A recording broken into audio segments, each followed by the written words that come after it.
go. These are the vocal warm-ups. Hello, everyone, and welcome to this episode of the Station Break Podcast. I'm your host, Cassidy Quinn. We're recording inside Studio 30 at KGW News in Portland, Oregon. Today, we have our first editor on the podcast, Mr. Zach Carver. Hello. Those vocal warm-ups, is that what you do before you don't go on air? Yeah, I just do that all day long. People hate me back in the hallway. We're talking in between shows. You actually, hypothetically, have a little extra free time today because we don't have a 7 o'clock newscast or a 6:30 newscast. But, Go Blazers. Yeah. What are you normally doing at this time? Oh, we're already being photobombed. What time is it?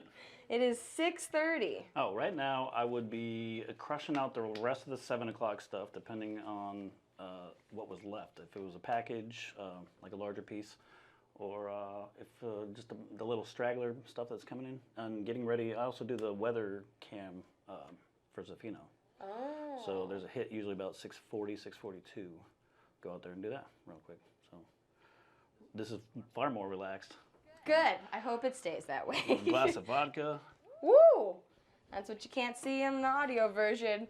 How long have you been at KGW? I guess I probably should have thought about that before coming in here. 2002. Too long to remember. So, 14 years? Wow. Yeah. Has your job always been the same? Job title, at least? Yeah, job title, but job has evolved immensely over the years as technology changes and needs of the news department change. Had a lot of evolving. You, even before that, have been in news for a long time. Yes, right? overall. And he's not old. If you're watching, if you're listening to the audio version, you can't tell. He's not old, but you've been in news for how many years? I think about 20, going on 23. Ooh.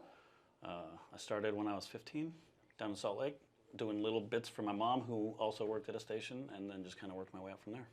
Did you always want to go into news once you knew what your mom did? No, actually, I never really, growing up and my mom was in the news, it was always so glamorous to all my friends, and, they would want to come visit the station, or, the teachers would want to get the weather guy to come speak to the class or something like that, but it was just kind of normal for me, so I never really had this fantasy about working in TV. It was just, I was around it, so I just kind of happened into it.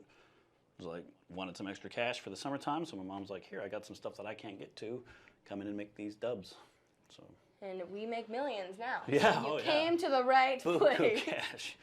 Yeah, it's either this or teaching. Huh. Did you ever have a moment where you thought, oh, I want to get out of news? No. I mean, honestly, I just kind of have an instinctive passion for news, and kind of a news junkie. I watch it and read it on my personal time, so I just kind of got lucky that I nepotismed my way into the business. I mean, I started like right outside of high school. I started going to college for business and marketing. Quickly lost the love for that, and realized I already had a career going that I really enjoyed every day, so might as well go with that. Yeah, so your mom was in news, and you told me you actually would hang out at the station sometimes? Yeah, as a kid, yeah. So my mom, I was born in '78, and my mom, before that, was a reporter. And then she moved with my dad to Alaska and had us 3 kids, came back, she was a producer, and then that kind of evolved into other duties, multiple other positions in the newsroom. So when she was a producer in the 80s, and I was 5 or 6 years old, I would go into the newsroom with her for the morning show, so she'd be in there at 2 in the morning. And I would sleep underneath the producer desk, and then she'd wake me up for the newscast, and I'd go and watch it in the control room. And so, I mean, since a little kid, and I ended up working with a lot of those people down the road 10 years later. So that's cool. Yeah, just kind of always been exposed to it. Both my parents were journalists. My grandpa, my dad's dad, was the chief editor of the Ogden Standard-Examiner, which is a newspaper. And he hired a gentleman who was later a news director for me. So this guy named Brink Chipman, my grandpa hired his first job out of college. That is a great name. Yeah. Brink Chipman. Yeah, and he's an artist now, too, after he retired. So my grandpa hired him for his first job out of college, and 50 years later, I ended up working for the guy. So it's a pretty crazy cycle. Wow. Yeah. Did you ever have any non-news related jobs? I did. So, I mean, I started, it was just bits and pieces that I was doing when I was 15, but when I was 13, I had a paper route. So, once again, news related. So, did that for a couple of years, just around the neighborhood. And then while I was working my way into the business, like 16, 17, I was only getting 15, 20 hours a week. So to get more, I did some Sizzler. That was probably my primary other job outside of news. And then when I moved up here, I didn't have a job at all, so I worked multiple jobs. Until I found a TV job here at KGW, which is great. Woohoo! 14 years, is that what we decided? Yeah. And still going. Yeah. Until now. Just kidding. Have you ever been fired from a job? No. Actually, I don't think. I've quit abruptly. Like, when I was 16, I got a job working with my sister at the McDonald's, but quickly hated that, so I stopped working there within a week. Did you get free food? Well, I took free food. I don't know if that counts as getting it. I worked there for a week, and since my sister was sort of a manager there, I felt bad about just walking out, so I put my 2 weeks in. So I worked a total of 3 weeks at McDonald's. But I don't think I've ever been, like, not laid off or fired or anything. Yeah. Good. Yeah. That's excellent. What is your typical day like as an editor? Okay, so typically I'll walk in the door, I'll breeze through each of the show's rundowns, which is what the producers stack the order of stories all the way down and then script it out to where the director can follow it. And then it eventually ends up on air. Each of those stories, well, not all of them, most of them will have a video cue in there. So I'll kind of surf through, see what stories we have, find out what the sources are, make sure that we've got all those gathered from either, TechNet Central or NBC Video on Demand, get those into the system, and then just start plucking away at, when a producer is done with a script, they'll start off, put their initials by it and start. Then we know back in the edit hallway that it's ready to go. So I will take the script verbatim and find where the tape cues are, and then it's kind of hard to explain without like a visual reference. Right. Just so close your eyes yes, and imagine. if you will. Say the first 4 seconds is talking about the setup of a fire that just happened. So I'll find a nice wide establishing shot for 4 seconds, and then maybe cut up to some close shots of fire, and then the firefighter is spraying the hose, and then maybe some sad people off to the side, or whatever the story may be. So. That was a happy story. Yeah. Sorry, I picked a sad tragedy. people off to the side. Yeah, let's take that back. Kids in a sandbox. Yeah. There's some beautiful children running and playing gleefully. Until the tidal wave came. No, just kidding. Never know when it can turn. So typical day, I'll come in, knock out all those little things for the first couple of hours, and then as it gets closer to airtime, we end up taking in feeds from the field, which would either be, you sometimes have stuff feed in. It could feed in a matter of minutes before it's live on the air, so we'll take it in, ingest it into our file server, attach it to the corresponding placeholder, which then gets sent so that it coordinates with what the director has lined up in their play list. Oh. Yeah, I guess I should have thought about how to explain that a little bit better. It seemed to make sense. It sounds cool. So you could be editing either like a whole package or 30-second just video that the anchor is talking under, or yeah, anything? It could be anything from a 10-second graphic that is promoting the food drive to, a 3-minute story that's talking about a local wine bar that just opened up. So it's great because every day, totally different than the previous day. And 1 hour can be different from the next hour, and honestly, 5 minutes later, anything could be going on, and everything that you just caught all afternoon could get thrown in the garbage because we have breaking news. So you just got to be able to roll with the punches and be good with 50 small deadlines in a day. Oh, that sounds stressful. So many deadlines. And a lot of it is before the show, but then are you still editing during the show too? Yep, pretty much so. On a typical day, let's say Monday I roll in, it's 1 to 10 that I work. So from 1 all the way until after 7 o'clock, I'm cutting things for the 4 o'clock, 5, 6, 6:30, and 7. And then we start on the 10, 11 stuff. Maybe get some food. Yes, until I come and interrupt you with Yes. some things to do. Yeah. I'm sorry. More projects. That's what happens a lot of times. We get back from our 7 o'clock live shot. Zach is on his dinner break, doing some air quotes, because then I'll be like, hey, I have something for you, and he's eating, and I'm sorry. And then after the show, then you have to do some editing too, right, to get things on the website? Yeah, that's not so much us editing, but there's different programs for publishing to kgw.com where we just kind of, take the entirety of, say it's Maggie Vespa's previous podcast guest, say it's her package report on homeless downtown. So we'll take from when the anchors start to introduce that package until the end of her tag and chunk that, ship it off, and .com gets it published with the written story, and it goes across all platforms of mobile. Nice. It's like magic, because I don't know how it works. Somehow goes through the interwebs. Do you have a favorite kind of thing to edit? Honestly, my job standard is cutting along to script, finding what the producer or writer wrote and matching it with what the photographer was able to capture and syncing it up for air for the anchor to read. But I really like, a lot of the stuff that I've been doing with you lately is your behind the scenes stuff for the weekend morning show. And I really like being able to just get piles of raw video from different sources or some music or some sound and just kind of make something up as I go. Mm-hmm. I really like it when a piece can write itself as I edit it, because typically when I'm producing something myself, I don't write it out first where I log sound bites and I log sound, then I script it out. I will just kind of have an idea after being familiarized with the video and just let it kind of build itself as I go. Mm-hmm. I'll find some great sound, and that will lead into, oh yeah, we had this shot 20 minutes later down the raw tape, so we'll plug that in here. Oh, well, maybe that would be better 3 minutes earlier. So, I just like to paint free-handed. Yeah.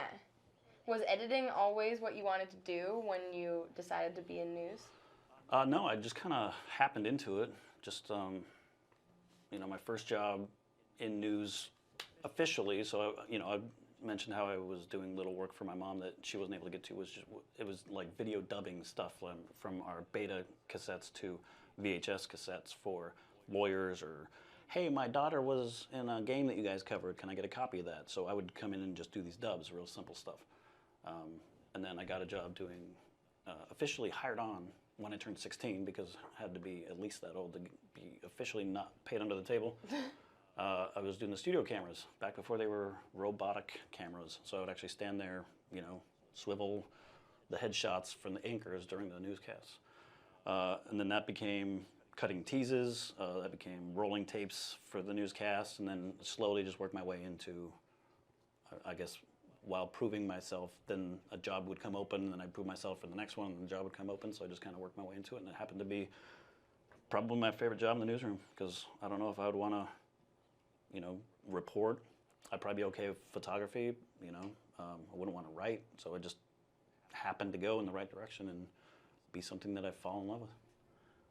Now, what's funny is, well, if people are watching the video version, I don't know if you can tell, there's a lot of desks and everything behind us in the newsroom, but you can't see anywhere that the editors are from this shot. The editors are all the way around the corner, back in little edit bays. So what is that like? You're kind of totally separated from the newsroom. I love it, because I come out in the middle of melee or late changes or breaking news or the top of the show or anything like that, and it's just like scanners are going off and people are yelling stuff across the room and people are hustling to get to their spots in time, and it's just a little too rough and tumble for me. So I like it back in my bay where I can shut the door and kind of close off. Just me and my video. You could be taking a nap back there and probably no for at least 10 minutes. Yeah, could be. That never happens. Just kidding. Do you ever actually go out into the field? I did. I mean, not like when you go home at night. Right. I hope that you leave. Run through the fields.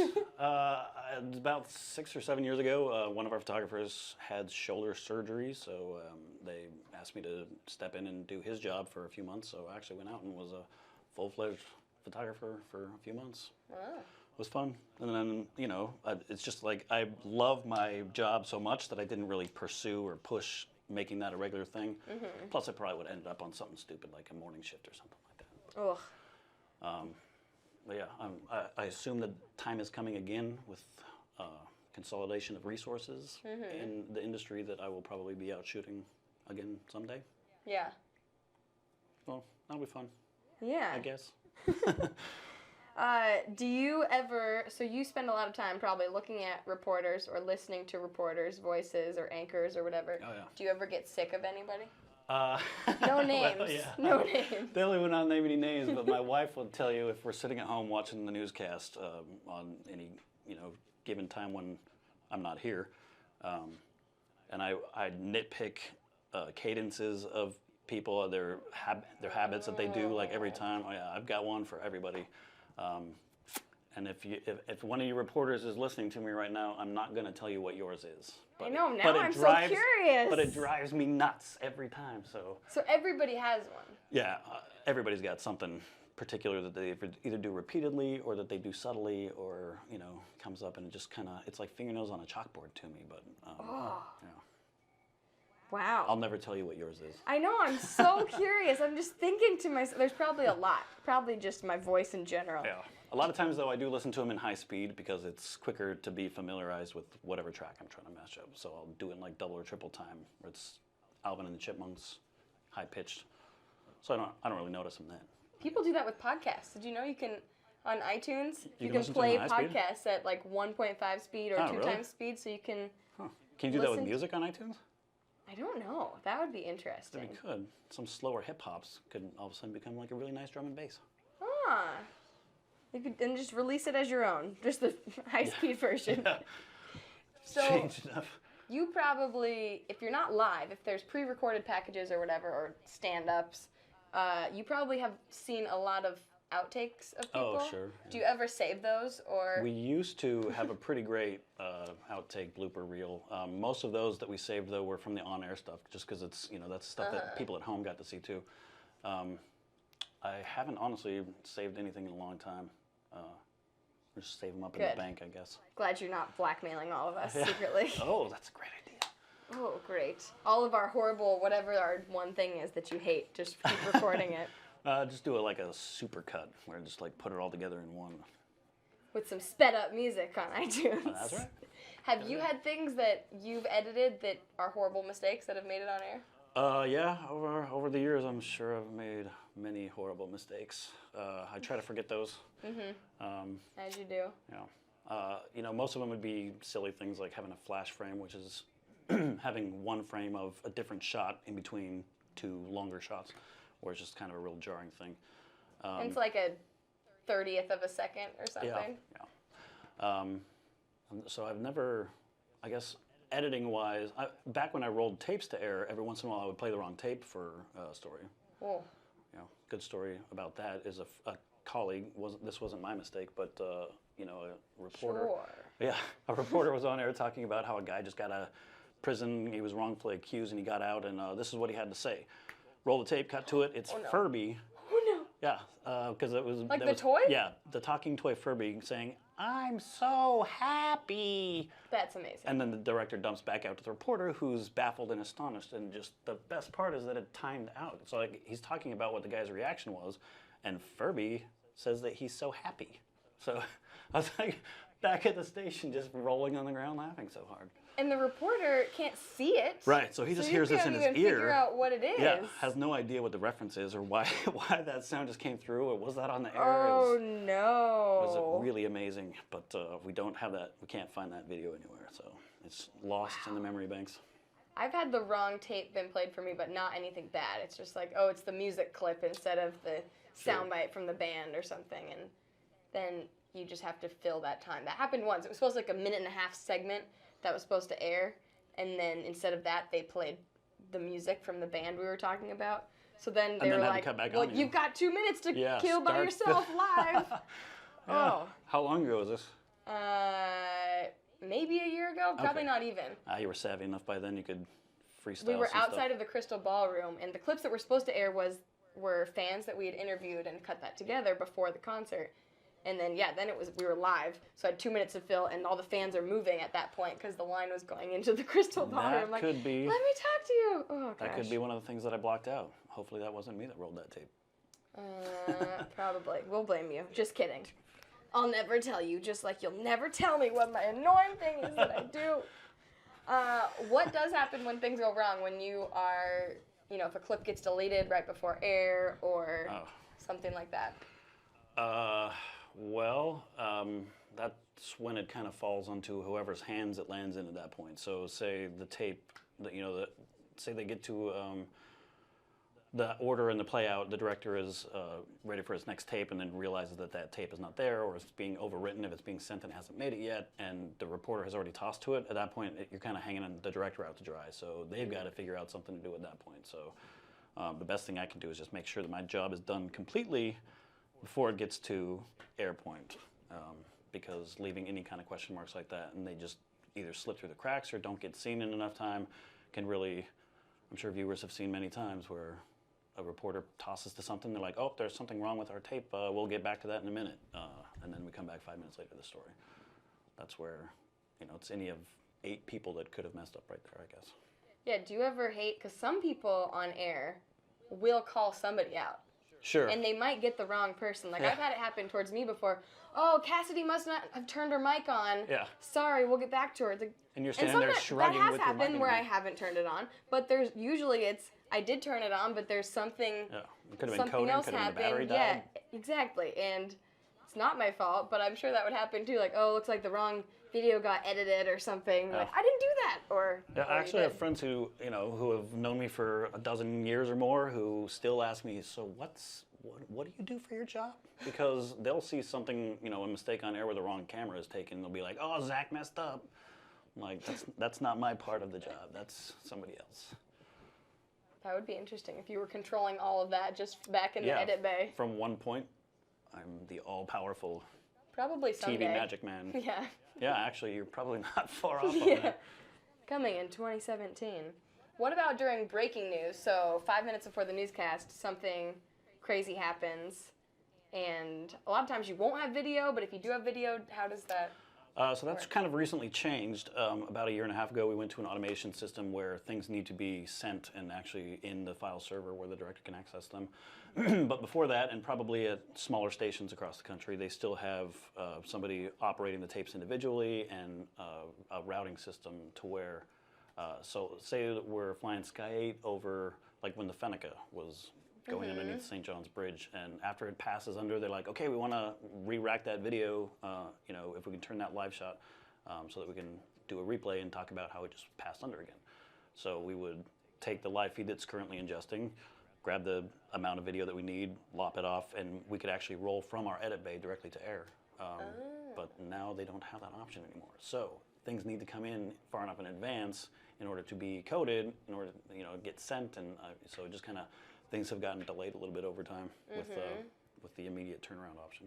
Interesting. So, like, how long would a video have to be in there before you could, shortest amount of time, get it on the air? Well, let's say, like if there was a live scene going on, say it was like a live accident or whatever, and it was happening while the anchors were just getting word of it, so they're getting ready to toss to the story, but the great shot has already passed. So we are working on that back in the edit bench to turn it around. I would say, if it's a 30-second clip, you're looking at probably a 2-minute turnaround. Wow, that's before so fast. to get it. Make sure that it gets sent all the way. Make sure the communication goes down the line to producer director, all the way into the anchor's ear to let them know that we now have this video. Let's take a look. Wow. Yeah, it's gonna be quick, but that's a really fun point of the job where it's not just cookie cutter. It's jamming and hopping and dancing. Yeah. And that's what you're doing while you're doing it too. You turn up the music and you're like, we got 2 minutes, edit this. Hey, can you flick on the strobe light? Someone, Shelly, on our assignment desk, she's not here anymore. Oh, Shelly, bless her. She's not here today anymore. She was here earlier today. She said to ask you why you always have a hat on. This is totally related to what we were just talking about, obviously. So I do have hair. Oh, good to know. What's left of it at this point anyway. As a kid, my great-grandpa Nate was my idol, and super old guy, just like, bald and hunched over. Dude always had a hat on though, and he had like 50 hats. So as a kid, I don't know, I was probably 4 or 5 that I started with him. I started collecting hats, like when my mom would take us on Southern Utah camping trip or something like that. I'd make sure I get an Arches hat or something like that. So I'd build my own collection because Grandpa Nate had one. And then by the time I was 6 or 7, I started playing baseball and played that for 9 years. So that just became like ball cap was just standard attire at that point. So I really think that over time I kind of became attached to it. I don't really like doing my hair anyway. I find I guess a tinge of vanity to it. And honestly, I grew up with a hat on my head, so that looks like me. When I look in the mirror, I look different when I don't have a hat on. So I guess it's a pretty even mix of Security blanket and laziness. I like that. Yeah. Should have a hat that just says that. This is my security blanket plus laziness. Yeah, can't suck my thumb at work, so I'll put the hat on. Hey, we wouldn't be able to see you back there most of the time. Yeah. How many hats do you think you have? Right now, probably only like 8 or 9, and only 2 that are really rare in any given time. I have That's like not a black. very many. I have like a black one. Well, I kind of stopped the whole collection when I was younger, and. Did you sell them? No, they were it's a sort of tragic story. Recently hijacked from a storage shed. Yeah. What? Yeah.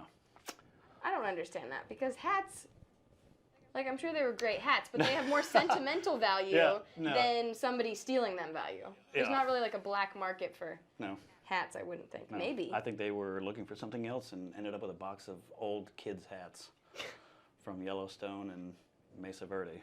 Joke's on you, thieves. I hope you're listening to this. Yeah. We're coming Hope you got for a lot you. of kids that like to wear hats. Have you ever been in a news story? Since you've been in news your whole life? Yes. Well, since my mom was in news her whole life, you know, it would come up every year or two that they just needed somebody with a family that they could use kids inside of a feature story, and it's not necessarily. We're getting notes from out the window. What are you saying? Who knows? This is a soundproof room. Rod Stevens waving a phone at us through the window. Side note, why is this called Studio 30? Because we have 2 other studios. You know, that's a recurring theme on the podcast. No one knows that it's called Studio 30. I think the only podcast guest so far that has known is Greg Vretsinas, the head of our digital team, and Jeff Thompson, because he's one of the producers of this podcast, or executive producer, I call him. I don't know. I think that's just like the router source that they set up when it started here, and then that would make sense, no one came up with anything more clever. So Studio 30. Okay. Well, it makes it sound like we have a million studios here. Yeah. People are like, wow, Studio I haven't 30. seen 28 of them, 27 of them, but here we are. So, you being in news stories. Right. So it would be like feature stories. It wasn't like, because I mean, you don't stage news, but feature stories you have, say if it's like a story about flu shots or something like that, you might go to a family that you've pre-set up and, the mom has her kids and you just get a lot of B-roll and maybe interview the mom about what her feelings are about vaccinations or whatever. So I was in a story, I don't know, I was probably 7 years old. So single parent, my mom was working in the news business, so we came home from school one day and they had a photographer there and shot us unlocking the door, going in, making ourselves some cereal for after school, starting on our homework, my sister telling us to do chores, and it was just kind of a story about latchkey kids. So that was probably the first news story that I was in.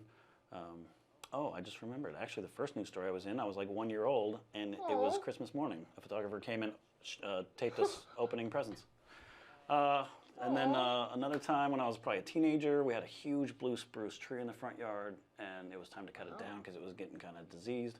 So I cut off all the branches except for the top 5 or 6 feet, and this is like a 30-foot tall tree, so it looked like kind of a poor man's palm tree. And finished. So my mom had a photographer come out and they used that as the kicker story, which for you at home is the fun, kind of fluffy story at the end of a newscast to cleanse the palate before leading you to the nightly news and more death and destruction. Yeah. And then most recently, honestly, let's get real here. My mom passed away about 4 years ago, and so after she died, we gathered all of her stuff out of her house, and I took it up. Told my sisters, hey, box up all of her pictures, all of her old love letters, journals, all that stuff, film reels, put them all in these boxes along with my stuff that was still left at my mom's house, like those hats. Put them in your storage shed. I'll come get them next year when I can drive down. And a few months later, my sister's storage shed got broken into, and they just took all the stuff that was closest to the exit just to probably make a quick getaway, and it was all my mom's stuff. I mean, like her whole legacy of stuff. And then my childhood things, just because they were the quickest to grab. So the station that I'd worked for down in Salt Lake as a youth hit me up, and then we did like a little Skype interview to talk about it. And I kind of pleaded my case and described what I knew, the boxes, the markings that I'd put on the boxes, and we just never had any luck with it. So. Jeez. Sorry for the bummer. It's all good. I've processed that. It's just kind of, you lose your mom's legacy, and it's kind of a bummer. And it's stuff that no one else would care about. Exactly. Like, I guarantee those idiots opened up the boxes and pitched them in a dumpster or something like that. So. Moral of the story: if you're gonna rob someone's storage space, Open look a in box the box. Yeah.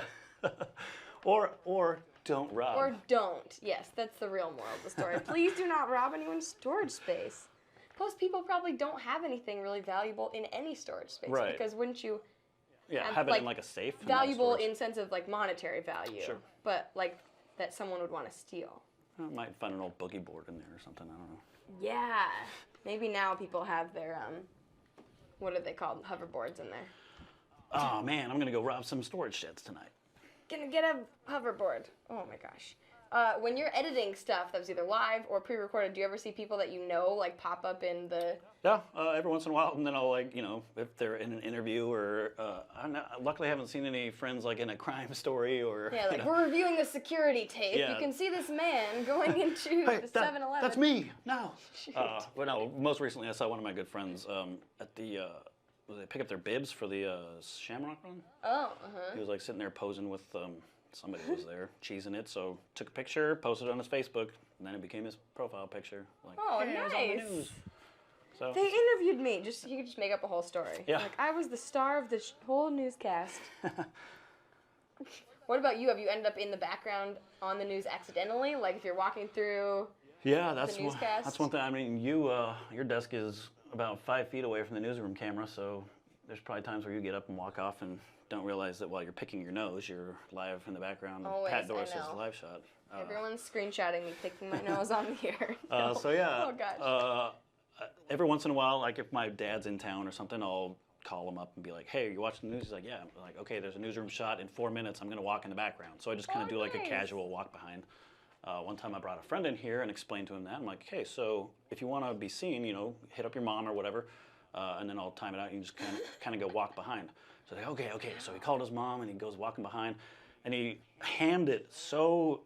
He had like papers in his hand. He like walked halfway, stopped, puts his thumb on his chin, like those fake pondering thought poses, and just like totally cheesed it. I'm like, dude, you're gonna get me in trouble for pulling something like that.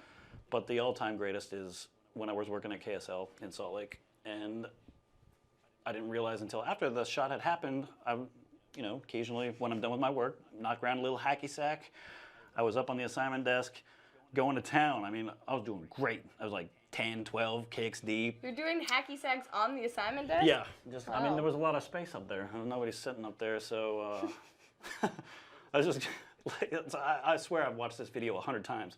I still have no idea what the anchor and reporter are saying in it because I'm so distracted by myself kicking a sack in the background. And I just pick it up, when I'm done, and casually walk off, and then they take the package. And then I get told, like 5 seconds later, "You were on air." I was like, thank goodness it was a weekend evening show because I don't think the bosses ever saw it. I wonder if it was a serious story, like, and 4 people died today. was- You're just like, doo-doo-doo. It was something about hacky-sacking. Christmas. I know that. That's all I understand. Something Okay. about children and Christmas, but I And should little really. Zach got a hacky sack for Christmas. He's demonstrating it in the background here. He's actually 10 years old. Testing out the toy drive products. You have a toy drive product now at your house. Oh, that's right. Hula hoop that didn't make it because it was a very nice hula hoop. It was huge, but you could tell it wasn't brand new. It had some, it's been little tattered. tattered. Yeah. So they didn't give it to anybody, and someone decided I should have this hula hoop because I'm weird. But then you were like, "Whose hula hoop is this?" Yeah. And I said, "Well, I don't know what to do with it. Do you know anyone that wants a hula hoop?" And you did. Like, yeah, my wife, all about it. So we took it to the beach that weekend and played hacky sack and hula hoop. Woohoo! I tried to get him to get video proof so we could put it on the air, but no. You're lucky enough to get me on this podcast. But now I know that your hacky sacking has already been on the. Is it hacky sacking? Is that even? Sure, kick some sack. Other Wait, no, hobbies not that you have, you know how to DJ? Like turntable it up? Yeah. I back in my younger days, a bit of a raver, so fell in love with the art of turntablism. So one day I bought some turntables and a handful of records and taught myself how to play. That's sweet. Yeah, DJ Space Junk. And that actually came from a news story too about, space junk is when stuff comes from outside the atmosphere, be it rocks or like a NASA satellite, and it burns up in the atmosphere on reentry. That is the space junk. So you're burning up in the atmosphere. That's right. You get it. DJ Space Junk. Yeah. That's always a good time. It's been a while since I've played, and my decks are actually at my cousin's house, but I taught him how to play, so as long as they're getting use, someday I'll be in a house where I can be a little bit louder for the neighbors' sake, because that's always after the shows that I would want to play. So it would be like super late at night, and I'm just not in the right neighborhood. I'll have to take some of this soundproofing foam out of here. Yeah, you can tell it's doing a really good job over there. That hole behind the wall can't hear anything. No, yeah. No, it looks like a fort. Somebody's hiding. That's good, yeah. Maybe someone has a pet. Can we build forts after this? That would be great. We can just have the fort podcast. Now we are going to go to some questions from the social media sphere. The first one, I don't even know what it means. So it's off to a great start, but this is from Sarah Roth, who's on our digital team. She claims you will know what this means. What is the best portal in Ingress? Okay, hopefully there's some Ingress nerds out there. I've kind of backed off it as of late, but I did for about a year get really into this game called Ingress, which is a location-based, capture the flag kind of game, global. And so it's in person or a video game? You walk around with your phone, and so it kind of gets you out and about. So it'll be like, say you see a metal inlay in the sidewalk that commemorating something. That becomes a portal. The players will submit it. That becomes a portal location, and then you can connect portals and fill it in with your color, and then block the other team. So it's this whole thing. Wow. I would say not necessarily the best portal, but my favorite is Goose Hollow. The Goose Hollow Inn. Every day I try to either blow it up or build it up, depending on who's in control of it. So you're actually like walking through Goose Hollow, and then yeah. I mean, there's just around that whole Goose Hollow area and down. Is that 18th? Where the max line is? Yeah, there's a dozen portals all the way down that street. Wow. Yeah, and so different people built the portals? Yeah, well, they submit them. They become portals that you see visually on your map, and then you can fortify them with shields or weapons, or you can attack the other team's ones with weapons. Or it's a very nerdly thing to do, but it's fun. That sounds cool. Got me out and about for a while. I walked like 26 kilometers in a week when I first got it, because I was just like that into it. And it keeps track of all that stuff, too. I like that, because you think of usually video games as you're not leaving the house and you're just... Yeah. I got to where I was like riding around town on my bike to get the portal that's like 2 miles away. That doesn't sound safe. You're like, portal, where's the portal? Well, biking. Yeah. Oh, shoot. I'd kind of map it out in advance. We don't want you to become the news story. Oh, yeah, that's a good point. You may have just foreshadowed something. Thanks. Oh, no. We're knocking on wood. I don't think any of this is real wood. This door. Oh, that could be wood. Right? Yeah. I don't know. Fidel Banuelos, I'm sorry, I probably messed up your name, said, how stressful is live TV?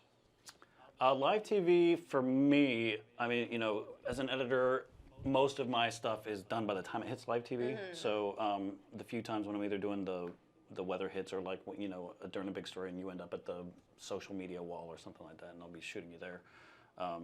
That can, initially be stressful, but I guess for myself, live TV is where I'm watching what I've been working on all day finally hit air. So it's kind of more satisfying than nerve-wracking for an editor.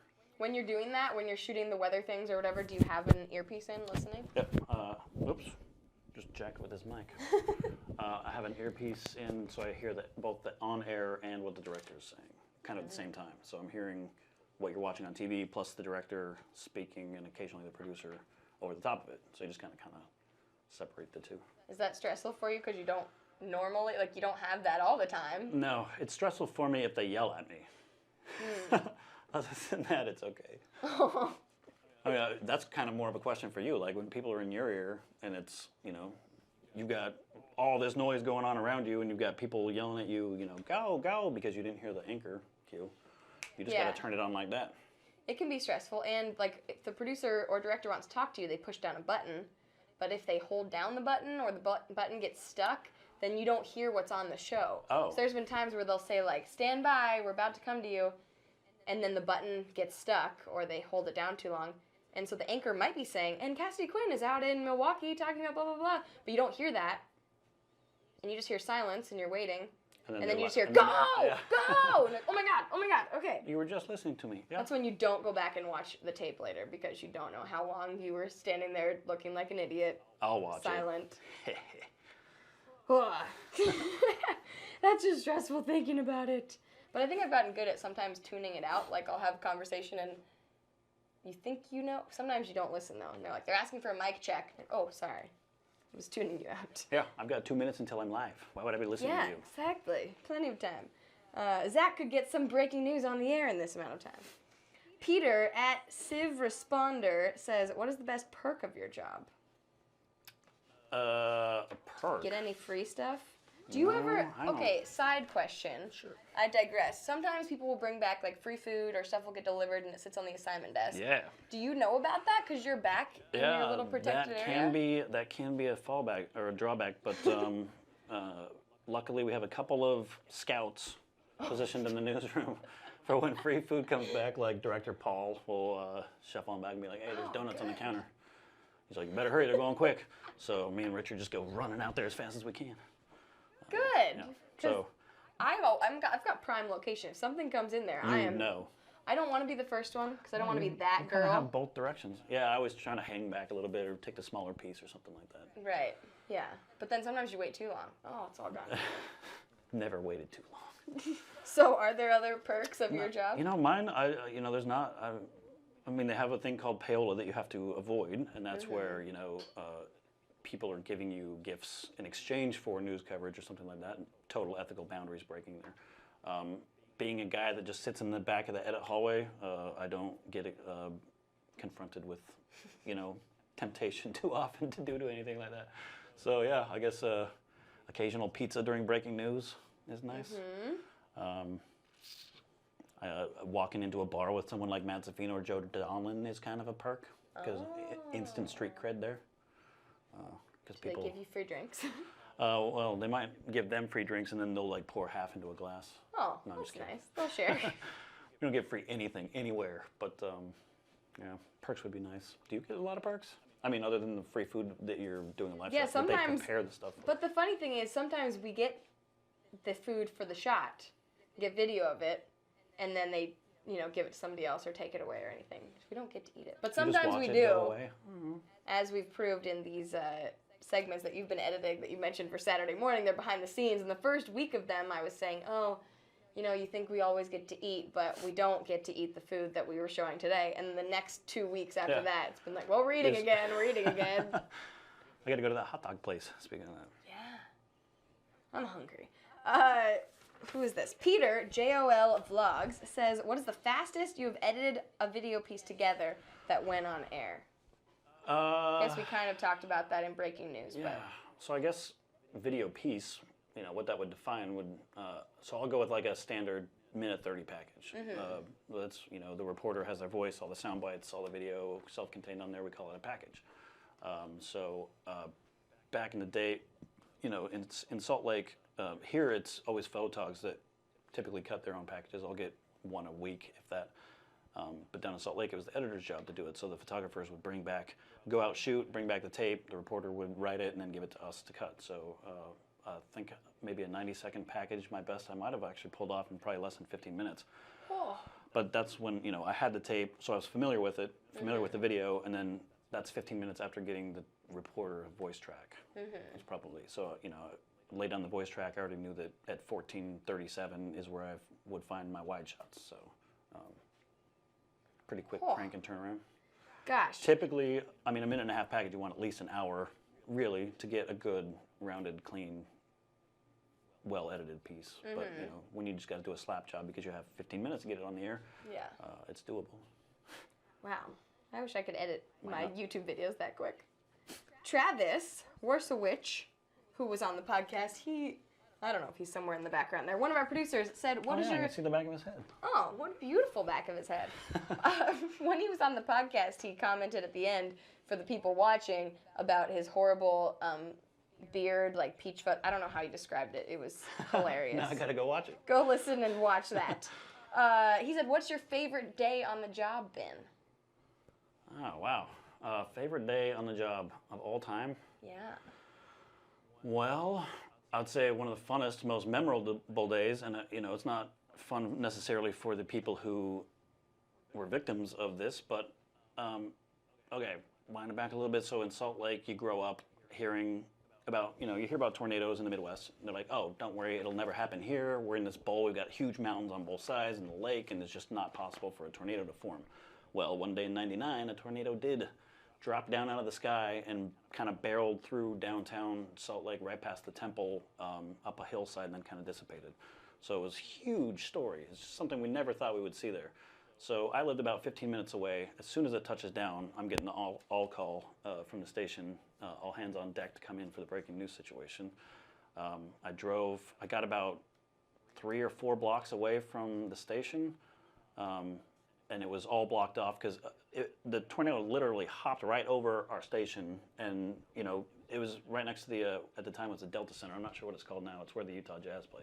Oh. Right next door to that, blew off some stuff off of that building, went tearing by.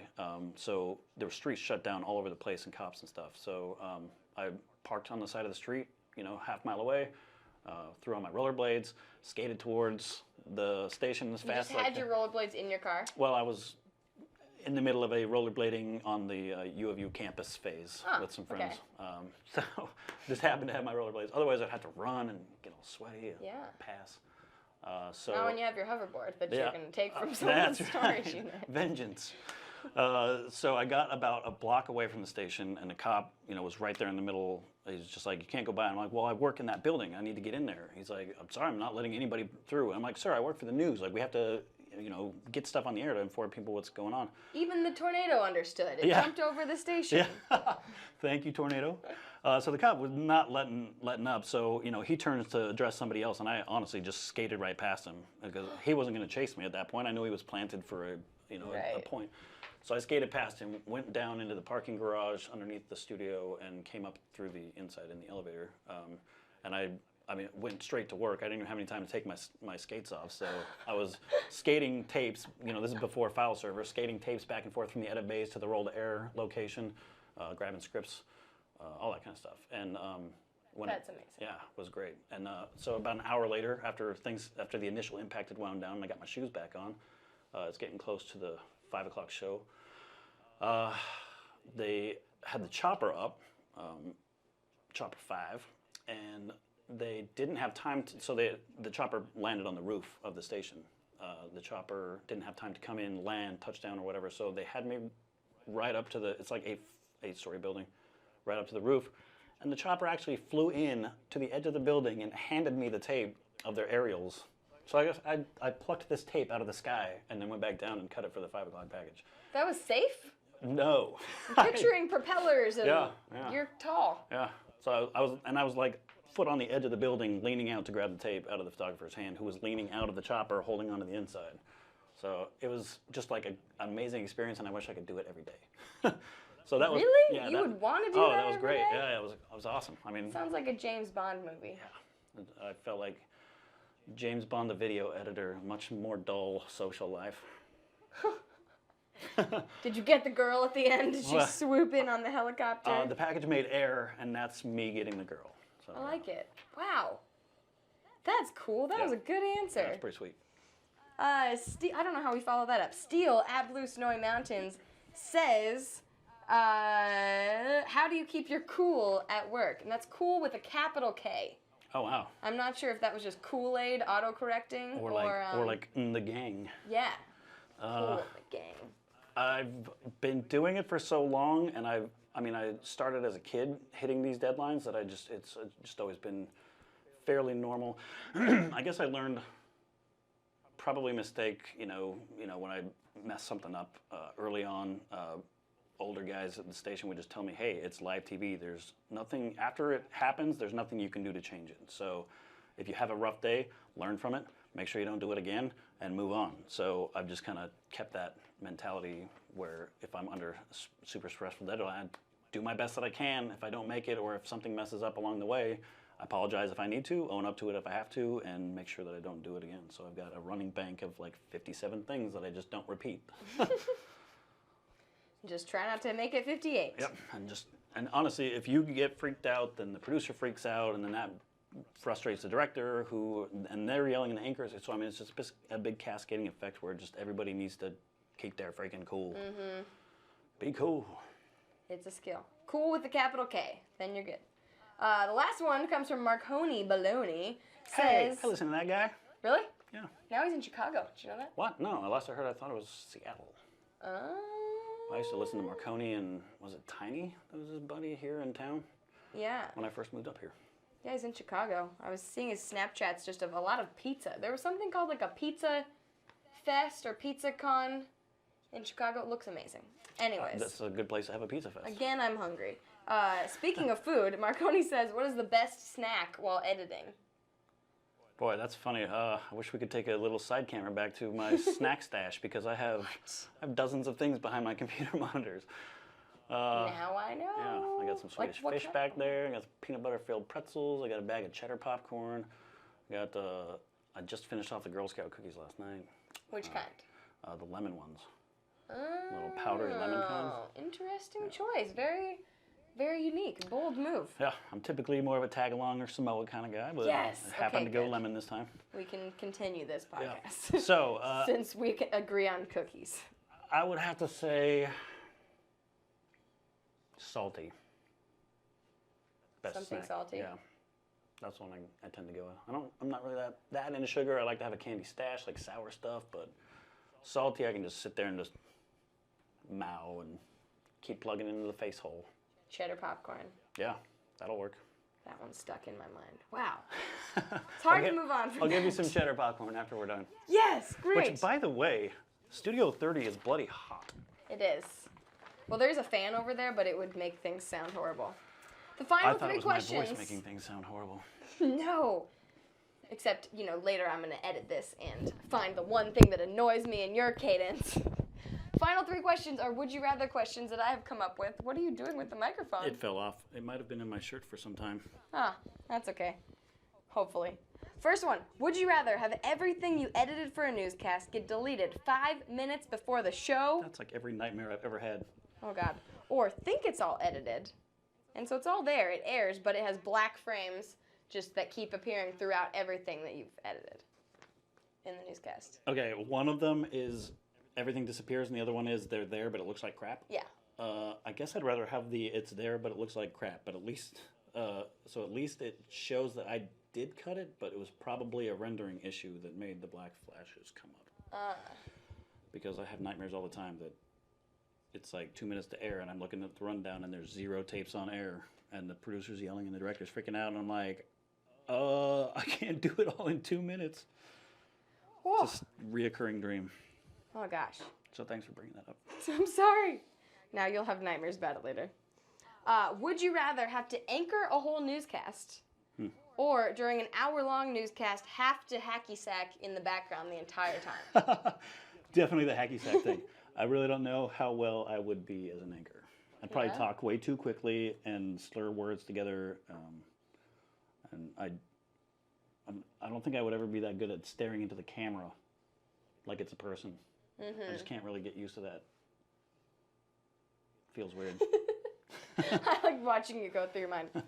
The final one. Would you rather be forced, or maybe you would enjoy it, to edit One Direction music videos or episodes of Keeping Up with the Kardashians? Oh, that is the worst. Both great options. Quality things. I would go with the One Direction music videos because I don't think I could. I mean, I could stand the sound of their music, but I can't stand the sound of a Kardashian. Plus, those would be long. There's probably a lot of footage that doesn't make it into those episodes. Just like cameras rolling for hours and hours that you would have to go through. Hopefully that's a producer taking care of that, and they would just come to me with the final cut sheet. Yeah. Wow. Well, that is all the questions. Any final words before I let you get back to your dinner time that I've probably interrupted already? No.